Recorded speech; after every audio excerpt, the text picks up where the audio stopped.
News top 9 में आप सभी का स्वागत है। आपके साथ मैं हूं पूर्णिमा मिश्रा। एलएसी पर चीन की नई चाल क्या है? जुबान पर बातचीत और पीछे से पीठ पर छुरा घोंपने की बड़ी साजिश है। लिहाजा भारत भी जमीन, आकाश और समुद्र के त्रिस्तरीय सुरक्षा घेरे से चीन को सबक सिखाने के लिए तैयार है। बॉर्डर पर भारत चीन की तनातनी से जुड़ी हर अपडेटेड खबर आपको दिखाते हैं war zone at LAC. LAC पर चीन भारत के खिलाफ फाइबर केबल वाली साजिश रच रहा है। एलएसी पर संचार तंत्र को मजबूत करने में जुटा चीन पैंगोंग के दक्षिणी छोर पर, इससे वो भारतीय सेना पर नजर रखेगा। चीन की फाइबर वाली साजिश के बाद सेना अलर्ट हो गई है। चीन ने एक बार फिर भारत को युद्ध की धमकी दी है। चीनी सरकार के मुखपत्र ग्लोबल टाइम्स ने लिखा है कि चीन ने संयम बरता और सद्भावना दिखाते हुए टिट फॉर टैट की कार्रवाई नहीं की, लेकिन अगर भारत इस संकेत को जानबूझकर नजरअंदाज करता है तो इसके परिणाम बुरे होंगे। भारत और चीन में कई दौर की बातचीत के बावजूद मामला शांत होता नहीं दिख रहा है। अब दोनों देश ने सीमा पर तैनाती बढ़ा दी है। खबरों के मुताबिक इंडियन एयरफोर्स भी अलर्ट मोड पर है। वहीं चीनी हिमाकत का जवाब देने के लिए 24 घंटा सेना के जवान मोर्चा संभाले हुए हैं। दोनों तरफ की सेनाएं एलएसी के पास टैंकर, मशीन गन और आधुनिक हथियारों से लैस हैं। चीन की सरकार भारत में चीन विरोधी भावनाओं को लेकर बौखलाई हुई है। चीनी सरकार के सरकारी अखबार ग्लोबल टाइम्स ने कहा कि क्या भारत की गुटनिरपेक्ष की नीति अब खत्म हो गई है। चीन में हुए एक सर्वे के मुताबिक 28% से ज्यादा लोग मान रहे हैं कि भारत और चीन में युद्ध होगा। चीनी राष्ट्रपति जिनपिंग के चॉकलेट सोल्जर्स में भारतीय जवानों जैसा दम नहीं है, जिससे वो खौफजदा हैं। सोशल मीडिया पर पीएलए के जवानों को चॉकलेट सोल्जर कहकर ट्रोल किया जा रहा है। कहा जा रहा है कि पीएलए के जवानों का भारतीय जवान से कोई मैच नहीं। 29 और 30 अगस्त की घटना के बाद चीनी जवान काफी डरे हुए हैं। वो सीधा टकराव नहीं चाहते हैं। भारत का तेजस होगा अपग्रेडेड ब्रह्मोस से लैस। हवा से हवा में मार करने वाला ब्रह्मोस 2024 तक कंप्लीट हो जाएगा। भारत और रूस मिलकर ब्रह्मोस के नए वेरिएंट को जबरदस्त मारक और बेहद घातक बना रहे हैं। फाइटर जेट में लगी इस मिसाइल से ड्रैगन की नींद उड़ी हुई है। एलएसी पर बार बार पिटने के बाद चीन ने फिर पैंतरा बदला है। भारत के कड़े रुख के बाद चीन के सुर नरम पड़ते दिख रहे हैं। दोनों देशों के विदेश मंत्रियों की मुलाकात के बाद ताजा बयान में कहा गया है कि पार्टनर हैं भारत और चीन, प्रतिद्वंदी नहीं। इस बीच खबर है कि चीन एलएसी के पूरे तनाव को ब्लैक टॉप पर केंद्रित करने की साजिश रच रहा है। रक्षा मंत्री राजनाथ सिंह दोपहर 3 बजे लोकसभा में भारत चीन के बीच पूर्वी लद्दाख में एलएसी पर जारी तनाव पर बयान देंगे। विपक्ष ने भारत चीन के बीच सीमा पर जारी गतिरोध पर बहस की मांग की है। राजनाथ सिंह ने हाल ही में रूस की राजधानी मॉस्को में चीन के रक्षा मंत्री जनरल वेई फेंग से मुलाकात की थी। भारत ने सोमवार को जंगी जहाज आईएनएस तलवार को उत्तरी अरब सागर में तैनात कर दिया है। इस जंगी जहाज ने अमेरिकी नौसेना के टैंकर यूएनएसए यूकोन से ईंधन भरा। साल 2016 में हुए करार के तहत अमेरिका और भारत की सेनाएं मरम्मत और अन्य सेवा संबंधी जरूरतों के लिए एक दूसरे के अड्डे का उपयोग करेंगे। भारत का फ्रांस, सिंगापुर, ऑस्ट्रेलिया और जापान से ऐसा करार है।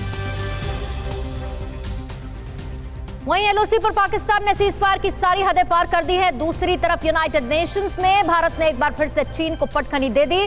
चीन और पाकिस्तान की हर चाल से जुड़ी 9 बड़ी खबरें आपको दिखाते हैं टॉप 9 चीन पाक साजिश। जम्मू कश्मीर में एक बार फिर आतंकियों ने नापाक साजिश को अंजाम देने की कोशिश की। पुलवामा के मार्वल काकापोरा इलाके में चल रही मुठभेड़ में आर्मी का एक जवान घायल हो गया। खबर है कि 2 आतंकी छिपे हैं, जिन्हें घेर लिया गया है। सुरक्षा बलों और आतंकियों के बीच मुठभेड़ जारी है। पाकिस्तान ने एलओसी पर 9 महीने में सीजफायर के उल्लंघन के 17 साल पुराने रिकॉर्ड को तोड़ दिया है। जम्मू कश्मीर में 198 किलोमीटर की अंतर्राष्ट्रीय सीमा के साथ सीमा पर से गोलीबारी की 242 घटनाएं हुई हैं। चीन से सटे कुल 778 किलोमीटर की नियंत्रण रेखा के पार से गोलीबारी और मोर्टार दागे। दरअसल फायरिंग के पीछे बर्फबारी से पहले भारत में अधिक से अधिक आतंकवादियों की घुसपैठ की साजिश है। पाकिस्तान की कल अग्नि परीक्षा है। एफएटीएफ की Asia Pacific joint working group की बैठक में पाकिस्तान के आतंकवाद पर चर्चा होगी। इस बैठक से पाकिस्तान और उसके आका चीन की धड़कनें बढ़ गई हैं। दरअसल पाकिस्तान पर ब्लैकलिस्ट की तलवार लटकी है और आतंकवाद को उसके नरम रवैये के बावजूद पाकिस्तान को सुधरने के कई मौके दिए गए। पाकिस्तान फिलहाल ग्रे लिस्ट में है। पाकिस्तान के इस्लामिक कट्टरपंथियों ने सिंध प्रांत में एक हिंदू डॉक्टर की हत्या कर दी। बताया जाता है कि क्लिनिक के अंदर डॉक्टर की गला रेतकर हत्या के बाद कट्टरपंथी फरार हो गए। हत्यारों के खिलाफ कोई कार्रवाई नहीं की गई। 2 दिन पहले ही पाकिस्तान के विदेश मंत्री महमूद कुरैशी ने आसियान की क्षेत्रीय बैठक में इस्लामिक फोबिया से खुद को बचाने का रोना रोया था। मंगोलियन भाषा के बाद अब चीन ने तिब्बतियन भाषा पर शिकंजा कसना शुरू कर दिया है। उसने तिब्बत के स्कूलों में मैंडरीन भाषा को अनिवार्य कर दिया है। तिब्बती अभिभावकों को डराया धमकाया जा रहा है। इस बीच किंगघई के थेमचेन काउंटी में बोंगतक क्षेत्र के 2 मध्य विद्यालयों का चीन के स्कूल के साथ विलय कर दिया गया। इससे पहले चीन ने नेपाल के स्कूलों में चीनी भाषा पढ़ाया जाना अनिवार्य किया था। भारत ने अंतर्राष्ट्रीय मंच यूनाइटेड नेशंस में भी चीन को पटखनी दी। सोमवार को संयुक्त राष्ट्र के आर्थिक और सामाजिक परिषद की एक संस्था यूनाइटेड नेशन के कमीशन ऑफ वुमेन के सदस्य के रूप में चुना गया। इस दौर में भारत के अलावा अफगानिस्तान और चीन भी शामिल थे। मतदान में चीन को आधे से भी कम मत मिले। चीन ने अपने लड़ाकू विमान का एक वीडियो जारी किया है जिसमें कई फाइटर जेट अपने बेस में खड़े हैं। दरअसल इन दिनों चीन अपने सैनिकों की अभ्यास और हथियारों की वीडियो के जरिए भारत समेत अमेरिका और ताइवान पर रणनीतिक बढ़त लेना चाहता है। चीन हर दिन नए नए साजिशों के जरिए दुनिया को तबाह करने की कोशिश में लगा है। कोरोना के बाद चीन अब केमिकल वेपन से युद्ध की तैयारी कर रहा है। पीएलए की 77वीं कमांड ने एक वीडियो में चीनी सैनिक केमिकल का छिड़काव कर अपना बचाव करती दिख रही है। जाहिर है 4500 फीट की ऊंचाई पर केमिकल वॉर की एक्सरसाइज ड्रैगन के खराब मंसूबों को जाहिर करती है। चीन का प्रोपेगेंडा वीडियो अभी भी जारी है। एक नए वीडियो में चीनी सैनिक लगातार अभ्यास कर रहे हैं। वीडियो में आर्टिलरी और तोप रेगिस्तान में बारूद बरसा रहे हैं। इसके अलावा पीएलए के जवान जानवरों को खाल वाली शक्ल में पहाड़ पर चढ़ और रस्सी से दरिया पार करने का अभ्यास कर रहे हैं। और बारूद से भरे हुए ट्रक पर कहां अटैक हुआ, ट्रंप ने क्यों दी ईरान को बहुत बड़े हमले की खुली धमकी, येलो सी किसके लिए बना जंग का नया अड्डा। वैश्विक स्तर पर अलग अलग देशों के आपसी टकराव से जुड़ी बड़ी खबरों के लिए आपको दिखाते हैं टॉप 9 वर्ल्ड वॉर 3। सीरिया में एक आतंकी वारदात में कम से कम 7 लोगों की मौत हो गई, जबकि 32 से ज्यादा लोग घायल हो गए हैं। एलेप्पो के उत्तर में आफरीन शहर में विस्फोटक से लदे एक ट्रक को उड़ा दिया गया है। विस्फोटक इतना भयानक था कि सड़क पर अफरा तफरी मच गई और मरने वालों में ज्यादातर नागरिक हैं। इराक की राजधानी बगदाद में अमेरिकी दूतावास को उड़ाने की साजिश नाकाम कर दी गई। ताजा मामले में एक के बाद एक 3 रॉकेट दागे गए। हमले के बीच ईरान का हाथ होने का शक जताया जा रहा है। इस हमले का असर दूतावास के ग्रीन जोन तक पड़ा है। बताया जाता है कि अमेरिका ने एयर डिफेंस सिस्टम से इस बड़े हमले को नाकाम किया। दूतावास के आसपास अटैकिंग हेलीकॉप्टर से निगरानी बढ़ा दी गई है। अमेरिकी राष्ट्रपति डोनाल्ड ट्रंप ने ईरान को खुली धमकी दी है। ट्रंप ने कहा है कि अगर ईरान ने यूएस पर हमला किया तो उस पर बहुत बड़ा हमला होगा। ईरान के हमले से 1000 गुना जवाबी हमला ईरान पर किया जाएगा। ट्रंप के मुताबिक आतंकी सुलेमानी की मौत का बदला लेने के लिए अमेरिकी सेना पर ईरान हमला कर सकता है।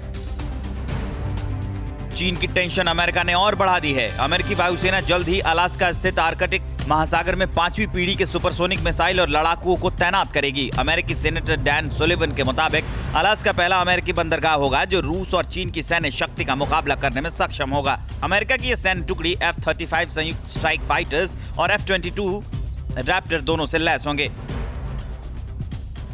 इस बीच रूस के एयरफोर्स जेट ने ब्लैक सी में अमेरिकी एयरफोर्स के 3B-52 बॉम्बर को इंटरसेप्ट कर उसे खदेड़ दिया है, जिसके बाद अमेरिकी जहाज को वहां से लौटना पड़ा। रूस और अमेरिका के बीच इन दिनों काफी जबरदस्त तनाव चल रहा है। चीन ने एक बार फिर हवाई क्षेत्र की सीमा का उल्लंघन करते हुए ताइवान के ऊपर से सैटेलाइट लॉन्च किया। साउथ चाइना सी के नियमों का उल्लंघन करते हुए उसने मलेशिया, इंडोनेशिया और पूर्वा जावा के हवाई क्षेत्र से येलो सी से जिलिन 1 गोएफेन 03 सैटेलाइट को लॉन्च किया। ग्लोबल टाइम्स के मुताबिक चीन का ये दूसरा समुद्री प्रक्षेपण अभियान सफल रहा। पूरी दुनिया से टकरा रहे चीन ने एक बड़ी हिमाकत की है। चीन ने इंडोनेशिया की समुद्री सीमा में घुसपैठ किया है, जिसका इंडोनेशिया ने कड़ा विरोध जताया है। जकार्ता की तरफ से कहा गया है कि चीनी तटरक्षक जहाज साउथ चाइना सी में इंडोनेशियाई सीमा में लगभग 2 दिन तक था, जो सोमवार को वापस लौटा है। पीएलए ने सोमवार को येलो सी में नए समुद्री अभ्यास की घोषणा कर दी है। दरअसल चीन ने यह अभ्यास अमेरिकी अभ्यास के उस जवाब में किया है जो अमेरिका और ताइवान गुआम के आसपास कर रहे हैं। माना जा रहा है कि अमेरिका और ताइवान के टारगेट पर चीन के पीएल सैनिक हैं। जुलाई से लेकर अब तक चीन समुद्र में 30 ड्रिल कर चुका है। चीनी कंपनी हुवेई की 5G टेक्नोलॉजी को लागू करने को लेकर फ्रांस में विरोध जारी है। हालांकि फ्रांस के राष्ट्रपति इमैनुअल मैक्रोन ने कहा है कि वो 5G दूर संचार नेटवर्क को लागू करने को तैयार हैं। वो गलतफहमियों को दूर करेंगे। सरकार ने भरोसा दिया है कि वो सैन्य ठिकाने, परमाणु प्रतिष्ठान और अन्य संवेदनशील स्थलों की सुरक्षा के लिए हुवेई की 5G तकनीक का इस्तेमाल नहीं करेगी। प्रधानमंत्री नरेंद्र मोदी आज बिहार को फिर से 7 परियोजनाओं की सौगात देंगे और मध्य प्रदेश में एक सीएमओ कैसे 12 साल में कुबेरपति बना, क्या सपा सांसद जया बच्चन ने कहा और बॉलीवुड को बदनाम करने की साजिश हो रही है। देश में कोरोना का आंकड़ा कहां तक पहुंचा, देश की सभी बड़ी खबरों के लिए आपको दिखाते हैं न्यूज टॉप 9 रश। विधानसभा चुनाव से पहले प्रधानमंत्री नरेंद्र मोदी बिहार को आज 7 परियोजनाओं की सौगात देने वाले हैं। इनमें जल आपूर्ति, सीवेज ट्रीटमेंट और रिवर फ्रंट डेवलपमेंट से संबंधित परियोजनाएं शामिल हैं। इन परियोजनाओं की कुल लागत 541 करोड़ रुपए है। इन योजनाओं को बिहार में अर्बन इंफ्रास्ट्रक्चर के लिए काफी अहम बताया जा रहा है। बिहार विधानसभा चुनावों के मद्देनजर चुनाव आयोग की 2 सदस्यीय टीम राजधानी पटना में है। टीम अलग अलग जिले में चुनाव तैयारियों का जायजा ले रही है। बिहार विधानसभा का कार्यालय 29 नवंबर को समाप्त हो रहा है, लिहाजा चुनाव आयोग की टीम स्थिति का जायजा लेकर अपनी रिपोर्ट देगी। कोरोना के बहाने कांग्रेस नेता राहुल गांधी ने एक बार फिर पीएम मोदी पर निशाना साधा है। राहुल गांधी ने ट्वीट कर लिखा है कि बिना सोचे समझे देश में लॉकडाउन लगाया गया था। मोदी सरकार नहीं जानती कि लॉकडाउन में कितने प्रवासी मजदूर मरे और कितनी नौकरियां गई। समाजवादी पार्टी सांसद जया बच्चन ने राज्यसभा में कहा कि बॉलीवुड को बदनाम करने की साजिश चल रही है। एंटरटेनमेंट इंडस्ट्री हर रोज 5 लाख लोगों को सीधा रोजगार देती है। देश की आर्थिक स्थिति ठीक नहीं है और चीजों से ध्यान हटाने के लिए हमारा इस्तेमाल किया जा रहा है। सोशल मीडिया पर हम पर निशाना साधा जा रहा है। हमें सरकार से भी समर्थन नहीं मिल रहा है। उज्जैन में आयकर के छापे में बड़नगर सीएमओ कुलदीप टिनसुख के 2 घरों से करोड़ों की काली कमाई जब्त की गई है। बड़नगर, मकड़ौन और उज्जैन के घरों में छापामारी के 4 लाख कैश, सोने के जेवरात, मकड़ौन में 21 बीघा जमीन के कागजात, 2 आलीशान मकान का खुलासा हुआ है। 2008 में पंचायत सचिव से कुलदीप ने करियर की शुरुआत की थी और 12 साल में करोड़ों का मालिक बन गया। सीबीआई ने 338 करोड़ रुपए की धोखाधड़ी मामले में मुंबई की प्राइवेट कंपनी EDAL के चेयरमैन और निदेशक के खिलाफ केस दर्ज किया है। स्टेट बैंक ऑफ इंडिया ने कंपनी फर्जी दस्तावेज के आधार पर 338 करोड़ रुपए की फर्जीवाड़े की शिकायत की थी, जिसके बाद सीबीआई ने कंपनी के खिलाफ केस दर्ज कर जांच शुरू की थी। देश में कोरोना का आंकड़ा लगातार बढ़ता जा रहा है। पिछले 24 घंटे में 83,808 नए केस मिले हैं। इस तरह अब देश में कोरोना के कुल 49,30,237 मरीज हो गए हैं, जिसमें 38,59,400 एक्टिव केस है। 24 घंटे में 1,054 लोगों की मौत हुई है। इस तरह मरने वालों का आंकड़ा 80,776 पहुंच गया है। पिछले 24 घंटे में 83,809 केस मिले हैं। भारत में पिछले एक पखवाड़े में दुनिया में कोविड-19 से सबसे ज्यादा मौतें हुई हैं। सोमवार को यह आंकड़ा 80,000 को पार कर गया। पिछली 20,000 मौतें तो सिर्फ 19 दिन में हुई हैं। औसतन रोजाना 1,000 से अधिक लोगों की मौत हो रही है। उड़ीसा, मध्य प्रदेश और राजस्थान 3 राज्यों में कोरोना संक्रमण के केस अब भी औसतन रोजाना 1,000 से ज्यादा आ रहे हैं। केंद्र सरकार ने प्याज की बढ़ती कीमतों पर रोक लगाने के लिए प्याज के निर्यात पर तुरंत रोक लगा दी है। सरकार ने प्याज की उपलब्धता बढ़ाने के लिए फैसला किया है। दक्षिण भारत के राज्यों में भारी बारिश के चलते इस बार प्याज की फसल को खासा नुकसान हुआ है। इसके चलते घरेलू बाजार में प्याज की कीमतें काफी बढ़ रही हैं। बिहार के गया में एक शख्स ने सीएम नीतीश कुमार को लेकर क्या स्टेटमेंट दिया और दूसरी तरफ बिहार में इस वक्त चुनाव को लेकर क्या कुछ चल रहा है, क्यों पिंडदान किया नीतीश कुमार का, सीतापुर में गैंगरेप के आरोपियों को पकड़ने गई पुलिस पर जानलेवा हमला और कहां पर बंदूक की नोक पर 1,000 मुर्गे की लूट हुई। राज्य से जुड़ी सभी अहम खबरें देखते हैं टॉप 9 राज्य में। बिहार में बदहाल व्यवस्था और बढ़ते अपराध को देखते हुए गया जिले के वजीरगंज में प्रतीकात्मक रूप से विरोध जताते हुए भारतीय सब लोग पार्टी के युवा राष्ट्रीय उपाध्यक्ष चितरंजन कुमार ने सीताकुंड में अक्षय वृक्ष के नीचे बिहार के मुख्यमंत्री नीतीश कुमार का पिंडदान किया। उत्तर प्रदेश के भदोही जिले के अलग अलग इलाके में मूसलाधार बारिश के दौरान आकाशीय बिजली गिरने से कई लोग घायल हो गए। वहीं इलाज के दौरान 3 लोगों की मौत हो गई, जिसके बाद जिला प्रशासन द्वारा जांच के बाद मृतकों के परिजनों को मुआवजे की बात कही गई है।